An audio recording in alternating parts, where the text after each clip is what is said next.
Isang videos tayo mga guys, yung susunod natin na video guys ay tungkol ito sa ating modification yun dahil nalaglag yung ating tambutso doon sa may malapit sa Pasay na guys, sa may bulungan.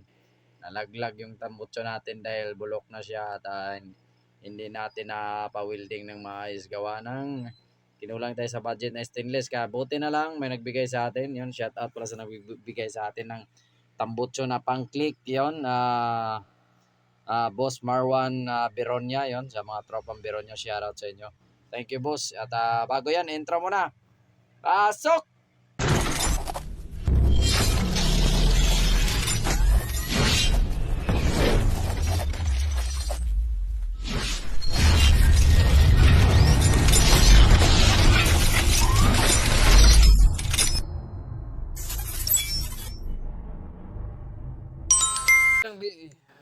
Yon, mabilis ang videos na naman tayo mga kaga, dahil nadali yung ating bulok-bulok na pipe mga kaga, kaya panibagong ano naman tayo. Kung bago lang pala kayo sa aking YT channel, yun, pa-subscribe naman ang ating YT channel at pa-hit na rin yung notification bell, yun.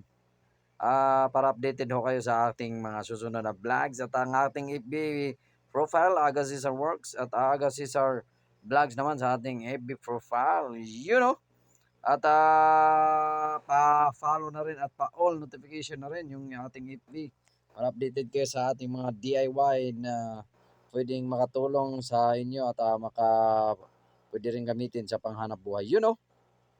Panibagong DIY tayo boss kasi nalaglag ngayong ating tambutso boss na sa bagay yung tambutso kasi nito hindi na stock na pang Miosol talaga siya.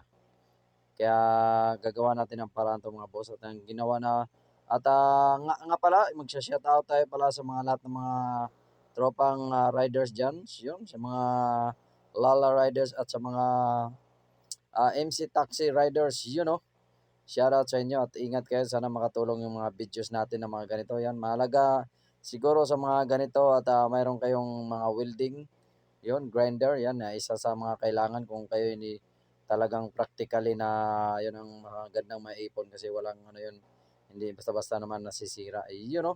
Ang ginagawa natin dito boss,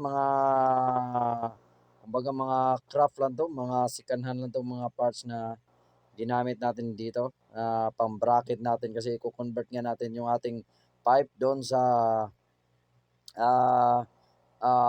click. Yun, shout out pala sa nagbigay ng ating pipe na pang-click. Ayan, di ko alam kung pang version 1, pang version, pero halos isa lang naman siguro mga click, pero parang luma na siya, may kalumaan, pero good na good pa kaysa doon sa ating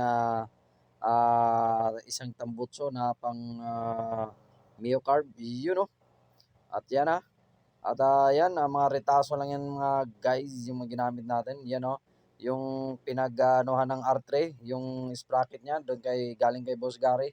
Yan, shoutout kay Boss Gary, at yan, gamit yung sprocket ng R3 dahil binigay nga sa atin yan ni Boss Gary nung tayo naggawa doon sa kanyang motor at tumulong tayo.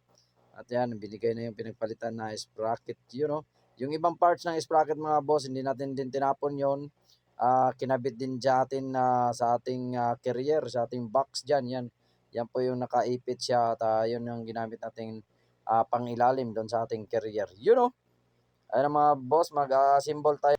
Yun, ayan na nga, sinilip na nga maigi mga boss. Ayan, nakapag-ispat-ispat na tayo dyan. Yun, sinisilip na lang natin maigi at maya-maya i-sound check na natin yan. At maraming salamat pala sa lahat ng mga sumubaybay sa ating channel. Yun, ito na mga idol, nakabit na natin at sa sound check na lang natin. Titingnan natin kung maganda. Ganda. Ayos, nakakagaan ng loob mga boss, mga kagadaga. Nagawa tayo ng mga ganito. Yan at na-share natin din sa inyo. Lahat ng mga DIYs natin. Yan, abangan nyo pa mga marami pa pang DIYs sa susunod. Thank you. God bless sa inyo. Aga Cesar Works, save money, save time. Peace. At Aga Cesar Vlog sa YT at with page. Yan, kinakapa-kapa natin kung may singaw. Pero meron siyang singaw kapiraso. Pero ghost na yan. Ang lutong eh. Kaya ganyan to kasi hindi malakas. Yung Mio Click. Thank you mga idol. God bless. Ingat lang.